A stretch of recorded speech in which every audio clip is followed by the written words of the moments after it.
하나님 오늘 우리에게 주시는 말씀 욥기 20장 1절부터 11절까지 말씀입니다. 나아마 사람 소발이 대답하여 이르되 그러므로 내 초조한 마음이 나로 하여금 대답하게 하나니 이는 내 중심이 조급함이니라. 내가 나를 부끄럽게 하는 책망을 들었으므로 나의 슬기로운 마음이 나로 하여금 대답하게 하는구나. 내가 알지 못하느냐. 예로부터 사람이 이 세상에 생긴 때로부터 악인이 이긴다는 자랑도 잠시요 경건하지 못한 자의 즐거움도 잠깐이니라. 그 존귀함이 하늘에 닿고 그 머리가 구름에 미칠지라도 자기의 똥처럼 영원히 망할 것이라. 그를 본 자가 이르기를 그가 어디 있느냐 하리라. 그는 꿈같이 지나가니 다시 찾을 수 없을 것이요 밤에 보이는 환상처럼 사라지리라.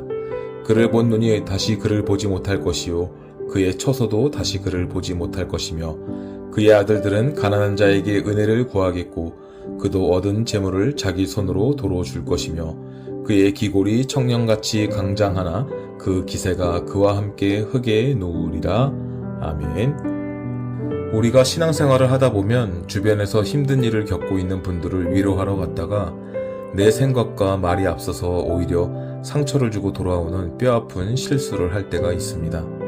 오늘 우리가 함께 살펴볼 욥기의 말씀 속에서도 이런 안타까운 모습이 등장하는데요. 극심한 고난 중에 있는 욥을 찾아온 세 번째 친구 소발의 두 번째 발언을 통해 우리가 이웃의 아픔을 대할 때 어떤 마음을 가져야 하는지 함께 은혜를 나누기를 원합니다.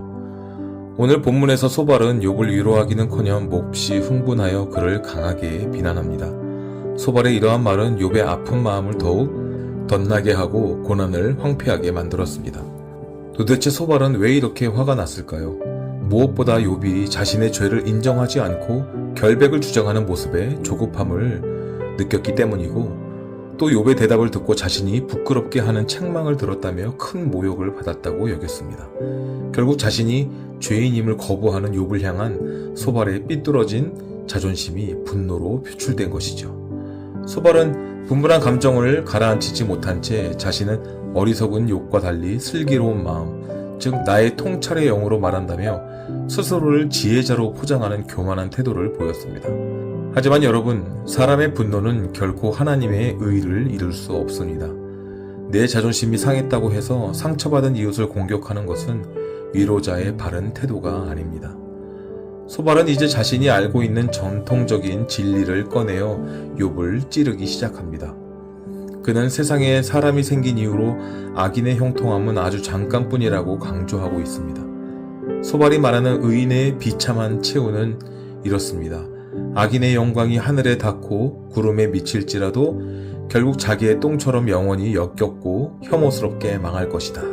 그리고 밤에 꿈이나 환상이 깨면 사라지듯 악인도 순식간에 사라져 다시는 그 흔적을 찾을 수 없게 될 것이고 악인이 불법으로 모은 재산은 결국 다른 사람의 것이 되어 모든 노력이 수포로 돌아갈 것이다 라는 겁니다. 가장 마음이 아픈 것은 소발이 악인의 자녀들이 부친의 죄악에 대해 대가를 치를 것이라며 다른 이들에게 구걸하게 될 것이라고 저주한 대목입니다. 이는 하루아침에 자녀들을 모두 잃어버린 욥의 처참한 상황을 대놓고 연상시키는 너무나도 무정하고 잔인한 저주였지요. 소발은 과거에 동방에서 가장 부자였고 자녀의 복을 누렸던 욥이 하루아침에 재산과 자녀를 잃고 질병에 걸린 모습을 보면서 욥의 운명을 악인의 운명과 정확히 똑같다고 단정지었습니다. 소발은 욥이 이런 비참한 운명에 처한 것은 철저히 자신의 잘못 때문이라고 확신하며 회개를 촉구했습니다. 하지만 여러분, 소발이 놓친 가장 중요한 사실이 있는데 욥이 당한 고난은 죄의 결과가 아니라 하나님의 특별한 섭리였다는 사실입니다. 소발의 말처럼 악인이 심판을 받는다는 것은 성경의 진리입니다. 그러나 어려움을 겪고 있는 사람을 정죄하기 위한 방편으로 그 진리를 함부로 사용해서는 결코 안 되는 것입니다. 고난당하는 사람을 향해 섣불리 인과응보의 논리를 들이대는 것은 사람을 실족하게 만드는 사탄의 교묘한 전략일 수 있습니다.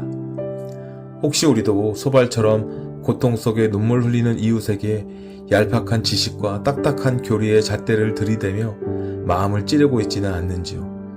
우리는 우리의 감정을 지배하여 분노하게 만드는 사탄의 관계에 빠지지 않도록 늘 성령 하나님의 도우심을 구해야 될 줄 믿습니다. 정답을 강요하는 차가운 입술을 닫고 상처받은 영혼의 손을 가만히 잡아주며 함께 울어주셨던 예수님의 따뜻한 긍휼을 실천하시는 복된 저와 여러분 되기를 다시 한번 주님의 이름으로 간절히 축복합니다. 기도하겠습니다. 사랑과 내가 충만하신 아버지 하나님, 이웃의 깊은 아픔을 헤아리지 못한 채 우리의 얄팍한 지식과 자존심으로 정죄했던 교만을 십자가의 보혈로 용서하여 주시옵소서.